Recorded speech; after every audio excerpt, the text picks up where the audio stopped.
Here's a quick podcast for all you true crime fans. The case of the missing Reese's. It was me at the store with my mouth. Motive?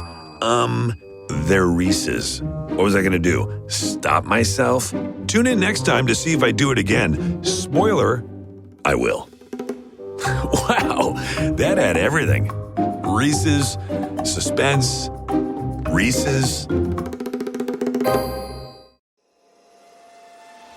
Last podcast on the left is all about the facts. So when Southern New Hampshire University came on as a sponsor, it was time to do some research.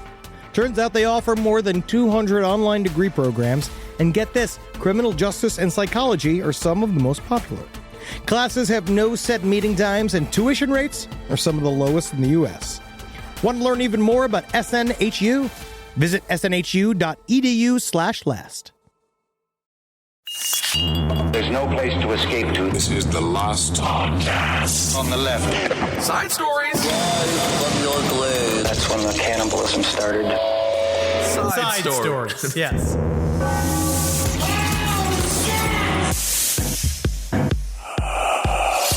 Wow. It is just what a great mood to be in to start a show. All right, everyone. So today's episode of Side Stories, this is the first time we're recording after hearing the devastating news of the passing of our good friend Kevin Barnett. So it's going to be a little bit difficult, and so bear with us. I know that you all loved him as well. Of course, if you're a fan of the Round Table of Gentlemen, you are aware of how witty and incredibly charming and just hilarious, and what a great person he was. And if you knew anything about his career, you know that this dude was just on a rocket ship, destined to be a very powerful person in show business. He worked really hard. He was genuine. He was the funniest dude in any room. And he had his whole life ahead of him. And he was, well, anyway, this is Side Stories. I'm Ben Kissel. That's Henry Zabrowski. Side Stories. Side Stories. But, you know, despite the fact that he co-created the hit show Rel and Friends of the People, and just was selling scripts left and right in Hollywood, he still had time to show up and do Holden McNeely's stream. He never changed. He was always there. Whenever, you know, we would get together as much as we possibly could, and he never changed. He only got better. Every conversation was better. Nothing touched him. It's so rare. It's just so rare to have someone, as Henry just said, ascend so fast and then just never, like, seriously become a better person. And he was a great person to start with. It's amazing. He had roommates still. He used to sit, like, on a fucking beanbag chair playing video games all day, and I was like, you are an incredibly successful dude, Kevin. Like, you could do anything else, you know, and he's like, this is how I live my life. Simple. No possessions. And it's just like, no possessions. Yeah, he's like Moby, minus the bad head of hair. Yes. But yes, so of course yesterday we all got together on our unique coast, and that was just the LPN family. There were groups of people all over the country that were getting together and discussing their relationships with Kevin, because that's just how broad his reach was. I'm sure if you saw on social media just the amount of people commenting and having their own stories and pictures. That was the best part of this whole thing, which is, I mean, there is no best part. There is no good part. There's the lesson to be learned here is simply just being like, hug your friends, hug your dogs, do all this shit, like literally spend the time now because the time goes. It's like, but so many funny ass stories come out talking about Kevin that you're just like, you just like forget that it sounds like you're talking about Paul Bunyan. It sounds like you're talking about like some larger than life character, and you're like, no, he did all this shit. If you go back and listen to, I remember someone brought up the story, and I don't know how I forgot about this because it's such a big part of Roundtable for so long. Do you remember when Kevin used to say, I can't get drunk on beer? Oh, yeah, and he of course. Just like, that sober was proven, as a cat. Yeah, that was proven wrong, and I think in episode 8 or something. Episode 4, because Jackie went and listened to it, and because it was him trying to drink as many Coors Tall Boys as he could, and he kept saying like, "I ain't drunk." Meanwhile, I don't even know if we should even recommend going and listening. No, I to think that we were episode. all heavily intoxicated. But that was a part of when you listen to all that kind of stuff. It's hard to not like hear how young and dumb we were and how nothing touched us. There was a video that got sent around from a show that used to be a part of when we were Cave Comedy Radio, a show called Hard, Lonely, and Vicious, I believe was done by Peggy O'Leary, and she posted this video of them just in the creek. It was just this comedy video, and you just look, everyone's face is just so young. Right. And everybody is just so, we were just joking how you look at the video and you're like, we don't have stress lines yet. Like they don't have that face that happens over time. It was just like just fresh, just like everyone had fucking day jobs and was just joking around. And I'm not saying it was better, but it was something about the youthfulness of it, and that brings it all the way back. Well, it was interesting because, of course, all of our friendships sort of blossoming 10 years. It's been about 10 years now. And so we still had a desire for small talk, and we still wanted to get to know people. And once you met Kevin, you're like, well, he's going to be a friend for life, just because of how engaging he was with conversation. And we also, in honor of him yesterday, we sat through about 8 episodes of Naruto. The anime. So I think that Kevin would have liked that practical joke. No idea why he was so into Naruto, but that's just the kind of guy he was. Looking like a stern grandfather at Naruto, being like, "This is why we lost the war." It's like but well, it's just bizarre because he had so many different sides. So you could talk politics, you could talk sports, or you could talk like the nerdiest, weirdest, most outside there stuff. I know Naruto isn't that crazy, but he just knew like he could have a Teenage Mutant Ninja Turtle reference, like right off the tip of his head. And then he also, as a kid, don't forget, if you listen to Roundtable, you'll know, subscribe to Horse Illustrated because he loved horses. And so he was this kid in rural Florida, who just loved horses and the wildlife and front flips when he was doing those for a while. And you could also just do front flips. We used to do a show called BKKB or KBBK Comedy Deathmatch. Oh yeah, that's right. I forgot about that. Do you remember it was at the DJ Academy? Yeah. Where we did it at this DJ Academy in New York, where it was just banks of DJ booths like around the corner, and it was like, this is the saddest shit in the world because it's just dudes like me on the class pictures, just being like, I really know how to scratch them, y'all. It was Scratch DJ Academy. We had Jeff Ross and Reggie Watts were on our first show. Both of them could not have been nicer. Reggie Watts watched the entire show, and if you're not in comedy, you don't quite understand how extremely rare that is for a performer to watch other performers that he is better than. But KB and I used to always do a physical challenge towards the end there, and he would always win naturally. And it was just one of the greatest experiences of my life because you could say anything. Kevin was the greatest safety net when it comes to being on stage.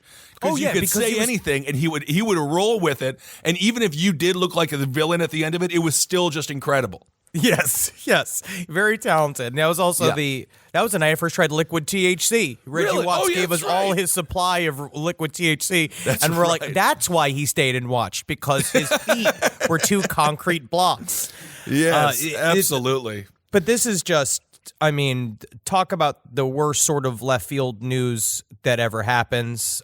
This kind of thing, again, just shows kind of how tenuous our connection is to reality. I don't know if we'll see Kevin again. I don't know about that, how it's supposed to go down. It could, but it's him not being there is really sad. And a part of it is that I think about our lives now, where it's nice how we've kind of like weaponized our friendships like towards our own, like we figured out like going on tour, right? As much as we fucking love seeing the fans and we like doing live shows because it's so much fun, but it also gives us the opportunity to be like, tell our significant others, being like, I've got to go get drunk with my friends in another city. Job. It's my job. It's a job. Somebody's got to do it. Someone's got to do it. And I miss having, it was like those built-in hours. And you think about how like what we have now is Kevin's entire presence is embedded in the hundreds of hours we have of him speaking, which is really nice. It's like that thing where it's like you realize over these years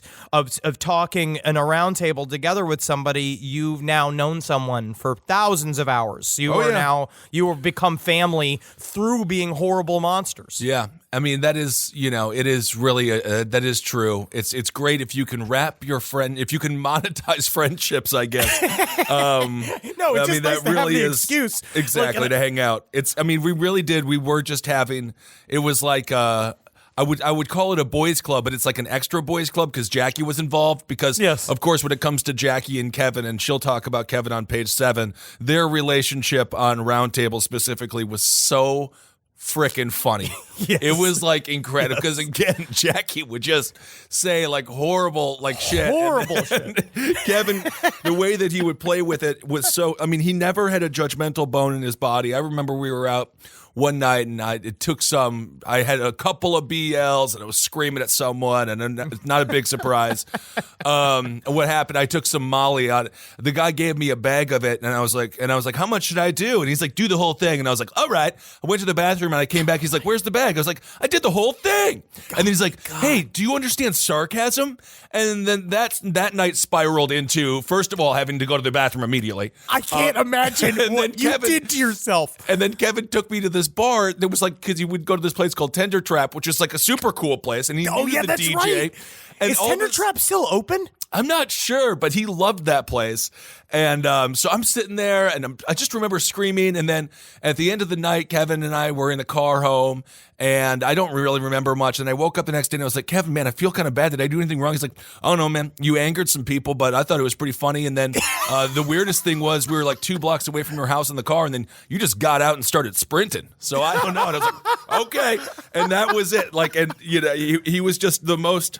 He was just the most down dude, and you never had to worry about if Kevin was going to be mad at you or if he was going to hate you the next day, because he just never did, But that's what made him the ultimate comic foible. He was so good at looking at stuff in a perfunctory way, like in a plain way that also just comes out of fucking Xenon, comes out of left field. He has such a weird ass sense of humor, and he was always just spot on. And watching also someone genuinely love to bomb in a way that was what made him successful. Like, if you can figure out how to make the thing that is the worst thing that can happen to you as a performer, like literally the worst, and flip it in your own crude way of like, I like this. And this is actually what I'm going for. Then you're always successful. And there was no one more fun because, I'm a big fan of wrestling. And so I learned getting booed is extremely empowering.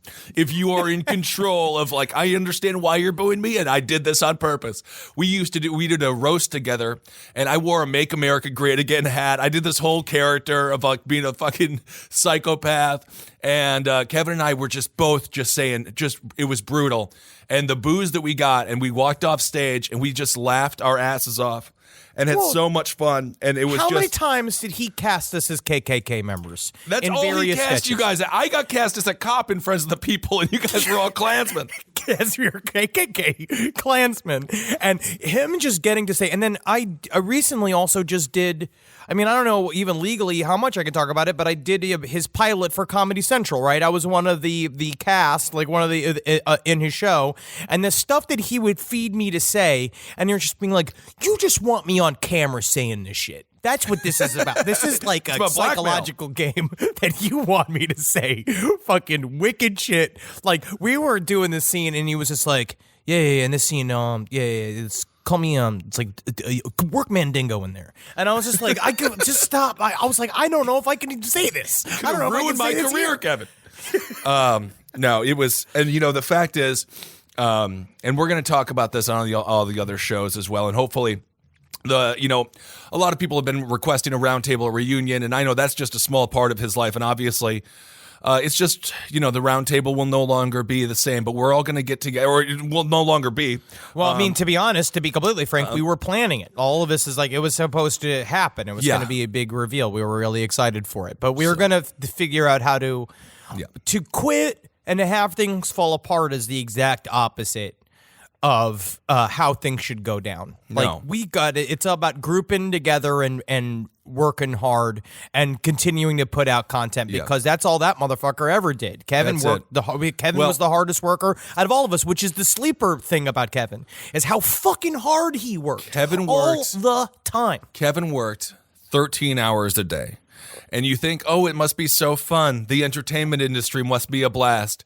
It is it's a desk job combined with like every other possible duty that you have to do. You're in charge of an entire show. You also don't get the comforts of a desk job, which means like the job lasts for a long time and you can be there and you can plan shit. So it has all of the tenuous dumb shit about show business, and it's also you have to get there at 9 a.m. Yep, absolutely. So, it's just a testament to who he was. I'm just looking over now. He's, CNN, obviously, People Magazine, HuffPost, I will Vulture, say US it is Weekly. He made it to BBC News. I mean, this is just a guy who came up, again, FSU, like all my boys over there in Florida, and he just worked so hard, and he deserved better, and he deserved a better. He deserved to be able to have to be able to celebrate the fruits of his labor. And it's just so sad that he was cut off so short that he couldn't really benefit from all the hard work that Henry mentioned, with all that hard work. And he finally was going to be able to start maybe this year getting back on stage and doing a couple of other things he wanted to do. And it's just, you never know, 32 years old. I'll tell you what, though. He had a great friend. I will say about him, he definitely had a good time.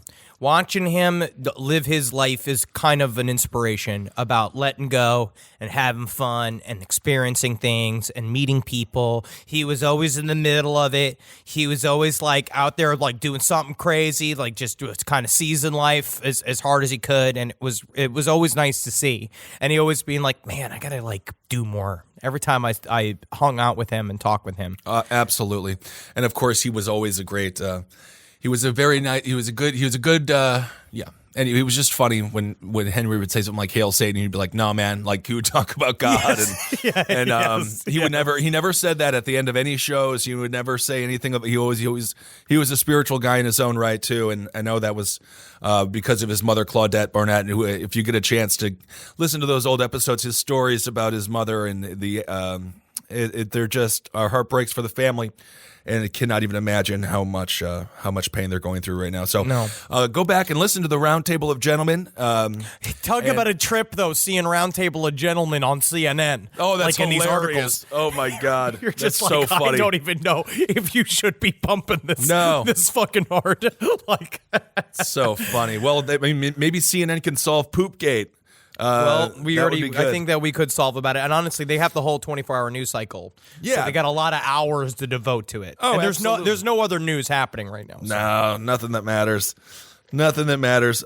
So what are we supposed to do now? Like, I think everyone's going to be talking about Kev for a while. Yeah, absolutely. We wanted to just take this moment and talk a little bit about him and what he meant to us, because I mean, I really don't know what else to talk about. We want to perform for the people. So now, I guess, do you want to just get to what happens when a man who is too large to shit in a Chinese airplane bathroom, and he sort of takes the entire crew hostage? Yeah, I think that Kevin would actually love this story, so let's do it. Live from your grave. All right, so the title of this article on 1 Mile at a Time. To our understanding, this is a legit article, and even if it's not, congratulations, because it made us laugh. EVA air passenger demanded crew wipe his butt, and a lot more. It's already so hard to be an airline stewardess. In many ways, you're trapped with your customers 10,000 feet in the air. Just imagine a man demanding his butt be wiped like he's Eddie Murphy from Coming to America. This is the information that was gleaned by this writer. A lot of this comes from it's news in Chinese, so no one really know. Like, I don't know what it is, and the author even says that like this is kind of like what it seems to boil down to. Okay. 2 hours and 30 minutes into a flight. And the flight was going from Seattle to Taipei and connecting in Bangkok. Okay. 2 hours and 30 minutes into the flight, the passenger said that he needed to use the business class bathroom. He said he couldn't fit into the economy bathroom. I totally understand this. The economy bathroom it's comically small, and it's pure torture. If you ever get a chance to be 6'7", 300 pounds, trying to squeeze in there, you got to sit to pee. That's all I'm going to say. So you got to say. And the man was 200 kilograms, which is and if you do the math, he was 440 pounds. Woo! All Big boy, right? Definitely using the extended seatbelt. I think that they needed an extended seat. He was a very big man, and it's a Chinese flight. The crew accommodated him, and 3 flight attendants as well as the purser assisted him to the bathroom. A minute after entering the lavatory, the passenger pushed the call button. When the flight attendant opened the door, his genitals were exposed, but his underwear was still on them on the back. He told them he needed to help take off his underwear or he would just go in there. He sat down, and he spread his legs, exposing his genitals. They tried to close the door, but he objected, claiming he was having shortness of breath from claustrophobia. They needed to keep it open. The crew refused, but he kept the door unlocked. 50 minutes later, he said he was done. They opened the door to find him still sitting there with his pants at his ankles, saying the sentence, "I'm done, you can wipe my butt now." The flight attendant objected. 15 minutes by air bathroom, that is like an hour and a half in the bathroom. Yes. It's quick. Yes, you got to get in and because get out. you know the line's built up. Oh, yeah. The flight attendant objected, right? Then he berated her, saying she promised to do it, and since she promised, she needed to do it, or he would just sit on the toilet for the rest of the flight. Now, I don't think pinky swears necessarily work in this scenario, and I feel like you have to do the pinky motion. The crew obliged. Realized they couldn't just leave them there the whole flight, so they threw a blanket in front of him, which he refused. The purser wiped, while the other flight attendants held his front. While the purser wiped, he allegedly says, deeper, deeper. This man, I don't know if he is some kind of like airplane royalty, but he is acting a lot like he's like Queen Carlotta from Mortville, going back to what John Waters referenced. He is like really acting like the king here. What's his name? DJ Khaled? Yeah, that's what it seems like. It seems like a hit. What's his name, right? Deeper. You know it's not a good day when you're on a flight and you're having to be a nurse for this man, and then you hear the words deeper. So eventually, ended up having to wipe on 3 separate occasions, as the guy claimed she didn't do it correctly. He said, "You better have wiped me clean." Who are you? Why am I doing this for you? I don't know, because I would have drowned him at this point. Yes, I'd be like, I don't know what happened. You drowned in there. Out of order bathroom. Shut the door and let's see if he can get out. Eventually, the flight attendants just pulled his pants up, and even though he insisted they do it again, he threatened to faint if she didn't. The passenger was brought back to his seat, but later in the flight, he had to go again. No. So a different group of flight attendants did the same exact thing. So this is some guy's history, I guess, with this EVA Air flight. He also flew from LA to Bangkok via Taipei in May 2018, where he made a similar request, but flight attendants refused. So he went number 2 in his seat, and apparently the whole cabin smelled terrible for the rest of the flight, which I don't understand. All right, so this dude, this is not the first, nor does it sound like the last time he's going to pull off this, I guess, stunt. At some point, you just got to say no more flying, right? I don't know, because he also pissed his pants on another flight, and on another flight, he asked a crew member to clean and change his diaper, and so he refused, so he shat and pissed into his diaper until it overflowed into his pants. This man's a fucking terrorist. He sounds like nothing but trouble. He sounds like Bobo. He does. This is unreal. He is a poop terrorist. On another flight, he threatened to faint and make the crew's life worse if they didn't help him. On another flight, he spilled juice in his crotch area and demanded the crew wipe it up. They gave him napkins to do it, but he said, "You can do better." He is also like so demeaning. He doesn't like nothing is ever good enough. This man is he's a tyrant. My God. He reminds me of the dude from Confederacy of Dunces. Yes, he is a total Ignatius. If you haven't read Confederacy of Dunces, please do. So the union, so now people are like, okay, dude, this guy is on flights. Every time he takes a flight, something happens regarding fecal matter or urination. So the union is now demanding the following. The airline to help the flight attendant pursue legal remedies against the passenger, allow time off for flight attendants involved. Based on the video, they seem to be really disturbed by all this as they are crying. Yes. Oh my God. This is so gross and sad. They're crying, they're weeping, wiping this 500-pound monster in a bathroom, in an airplane. It is hell on earth. So they're going to blacklist the passenger and improve the procedure for getting passengers blacklisted. Also, they're going to improve wheelchair handling so that something like this doesn't happen again. What a good idea, though, to fake faint. like a possum.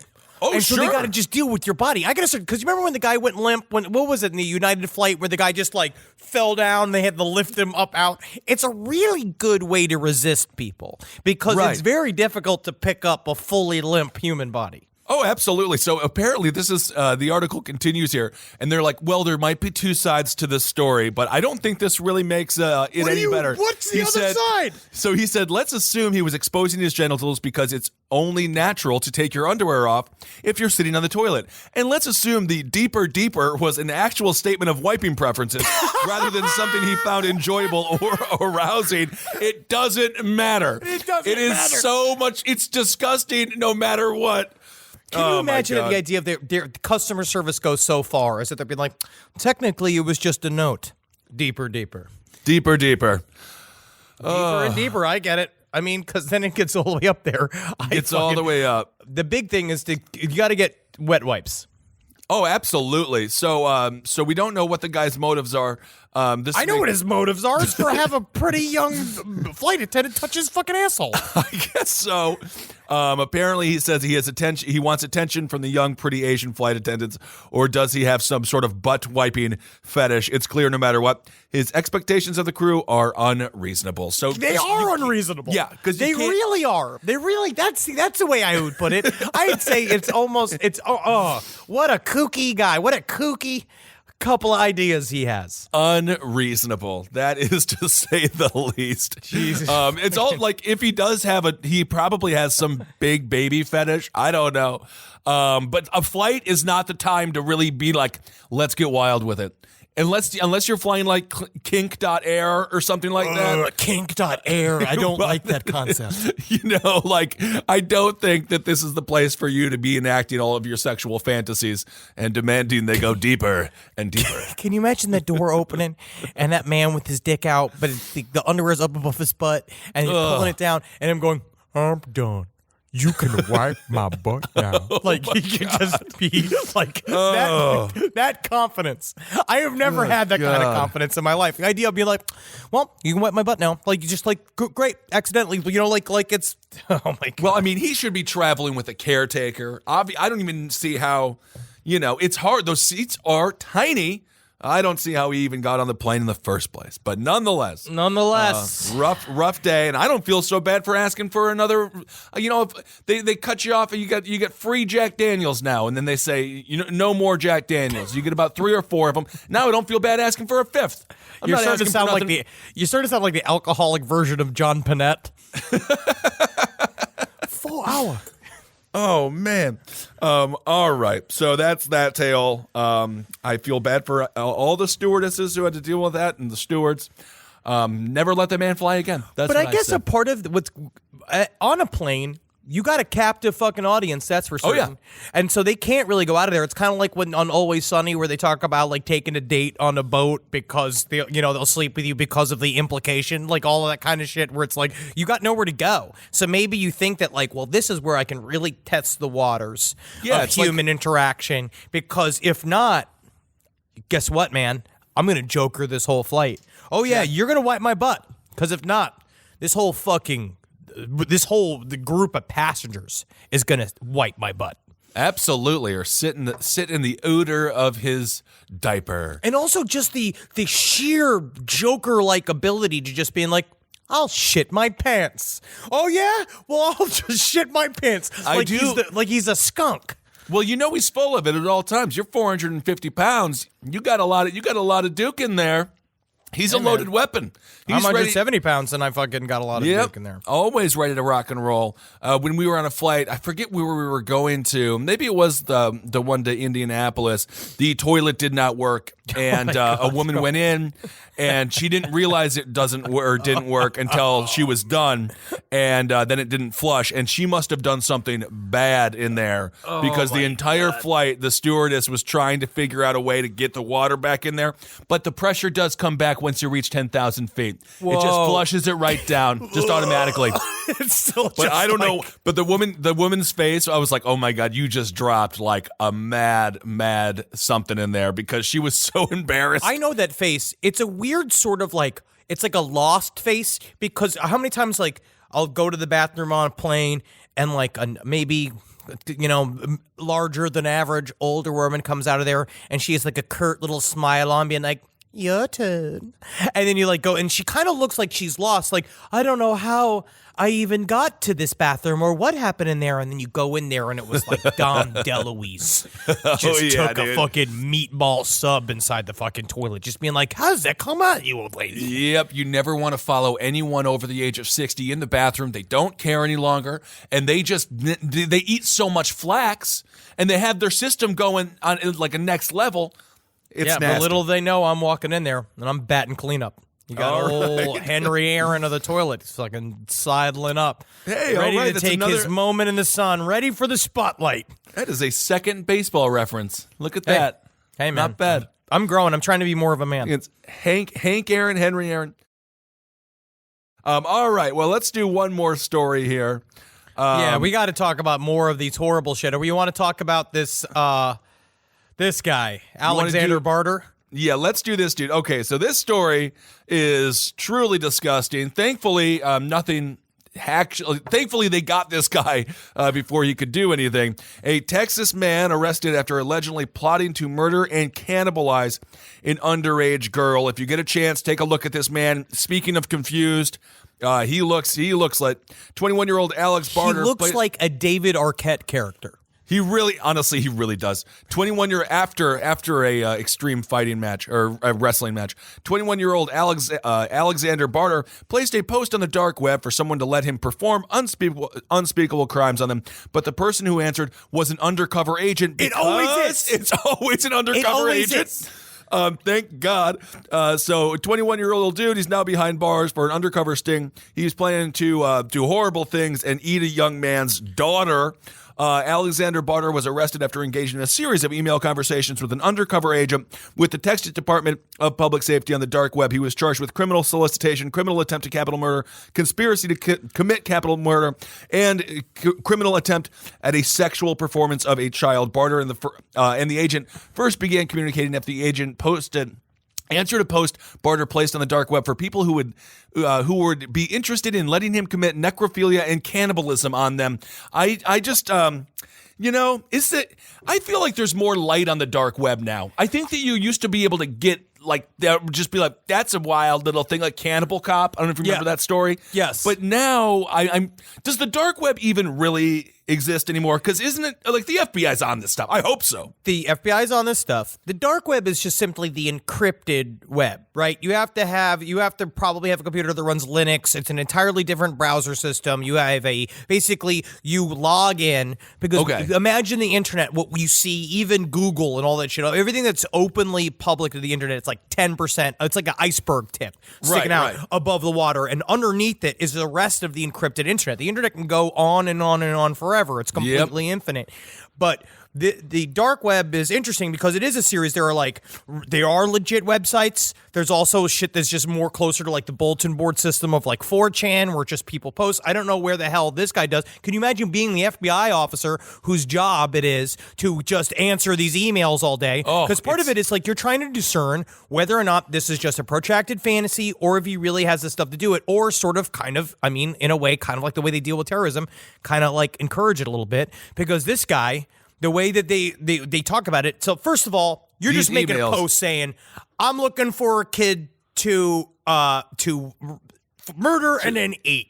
Yeah, and then you just get an email from somebody who's like, yeah, sure. I got one. Yeah, you want to talk about it? So according to this, the undercover agent claimed to be an interested party, and he offered up his daughter for Barter's desires. So gross. In one of the emails, then Barter allegedly responded, nice. I'm in East Texas. How old's your daughter? Can we kill her? It's nice with an exclamation mark, by the way. Like, nice. Nice.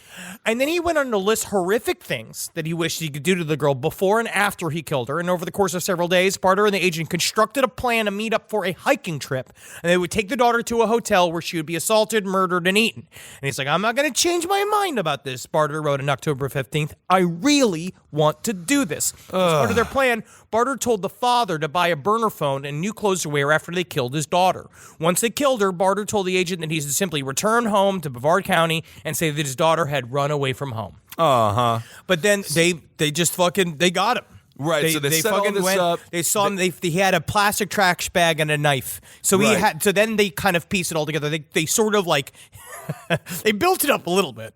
They Well, you know, of definitely, course. Well, they like, need to do encouraged- things. They need to do things that prove that he's serious. So they got the burner phone. They went through the steps just so they can be like, this dude was seriously going to go over and do this. It was going to happen. So when Barter stopped outside of his house on October 19th to go meet with the father and daughter, law enforcement agents swarmed him. In his hands, Barter had a plastic trash bag, as Henry said, a knife.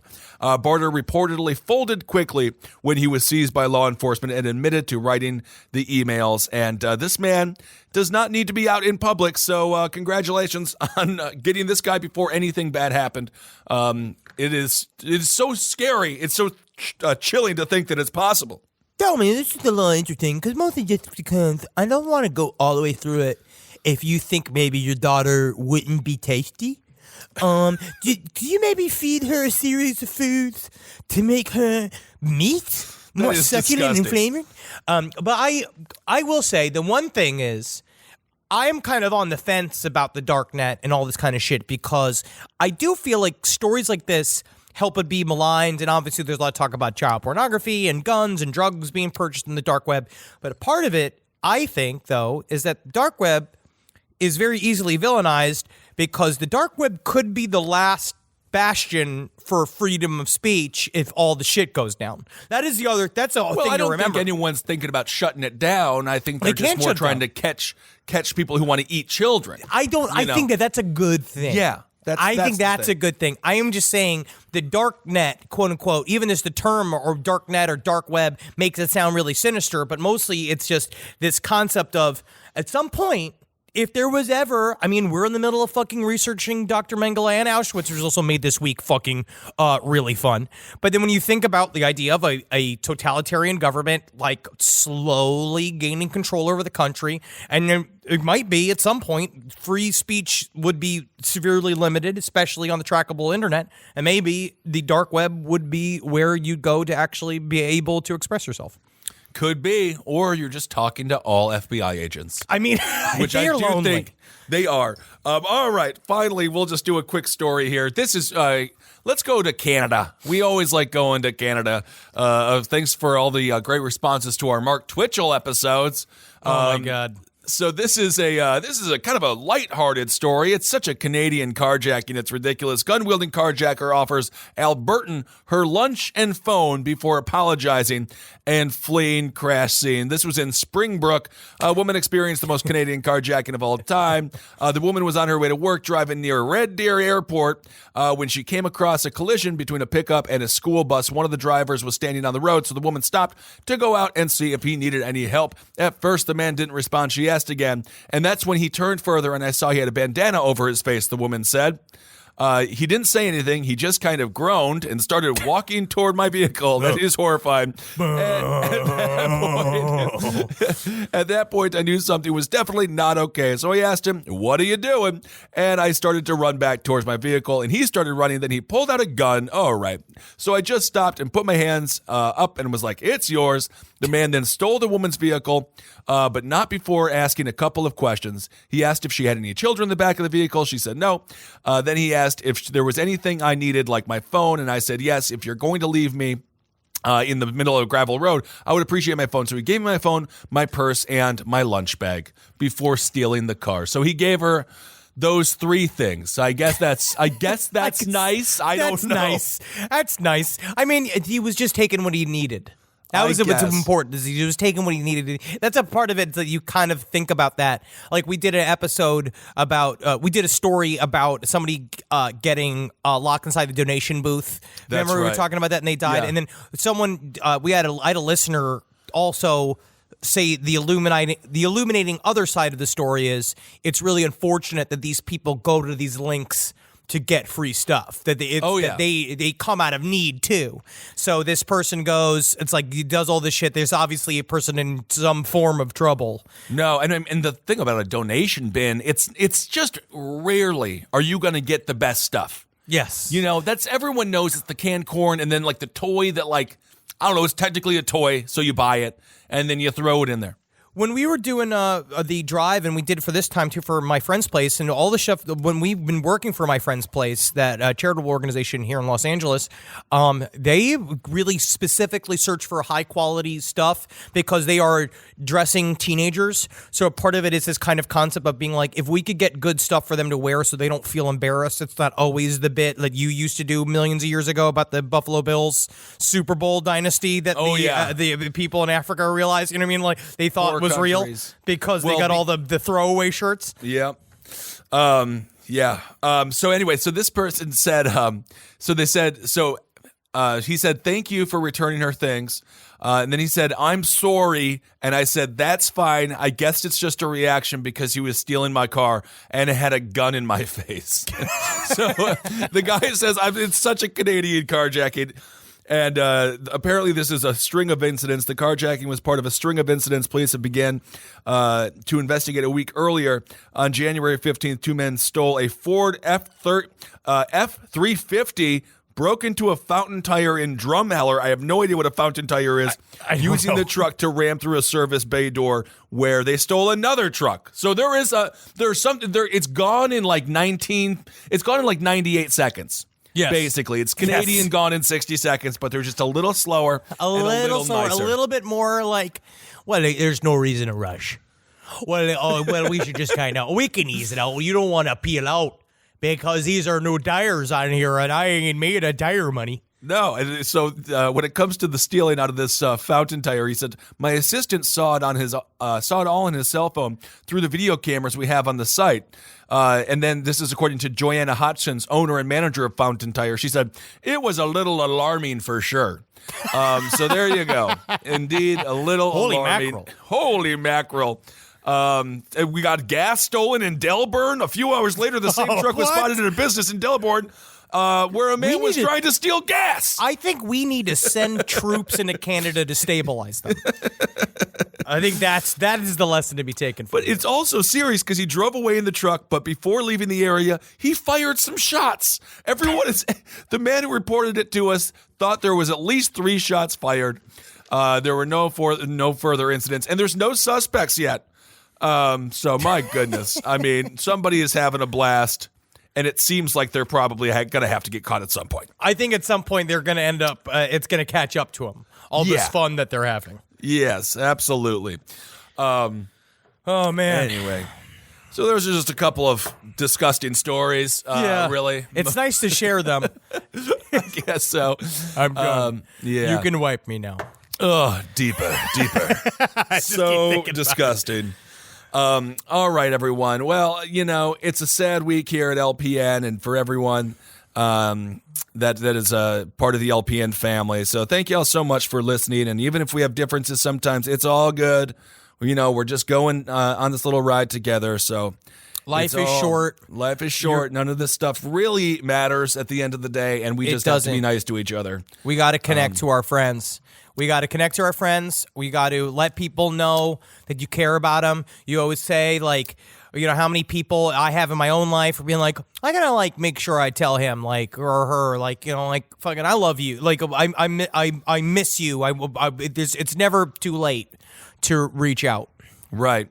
So make sure you do that with the friends in your life. And of course, be nice to each other on the social media stuff. And just try to, if you get a chance to maybe get some of your favorite KB clips, feel free to put them on social media and stuff like that. Well, I know that Ed Larson posted to the Roundtable Gentlemen Facebook page. There's a bunch of Kevin's favorite quotes that are going up there that people have been submitting, which is really nice. And I think we're going to do a little special for him coming out soon, too. And we're just going to be keeping him in our thoughts and keeping him alive forever because he doesn't go anywhere because I remember him. That's right. All right, everyone. Well, thank you all so much for listening. And seriously, hail yourselves. Laugh if you can when you got him. Laugh them if you got him. Laugh them Love them if you got him. Uh-huh. And, live them as if you won't be very soon. Absolutely. That is intense. That is intense. I am hungover. All right, let's just we were pretty hungover. Absolutely. No, and it's funny because we were all hanging out for about 10 hours you know, and you start to go through all the processes of mourning, and at some point you just start thinking of friends you wish it was, as opposed to Kevin, and then you're just to be like, who should it have been, and then Who's expendable? and then the conversation is just like, this got really dark, but yes, why? But that's a perfect example. That person could go. Hail Satan! All right, everyone, hail yourselves. Take care of yourselves. We love you. We'll talk to you soon. We'll see you all very soon. Hail me. This show is made possible by listeners like you. Thanks to our ad sponsors. You can support our shows by supporting them. For more shows like the one you just listened to, go to lastpodcastnetwork.com.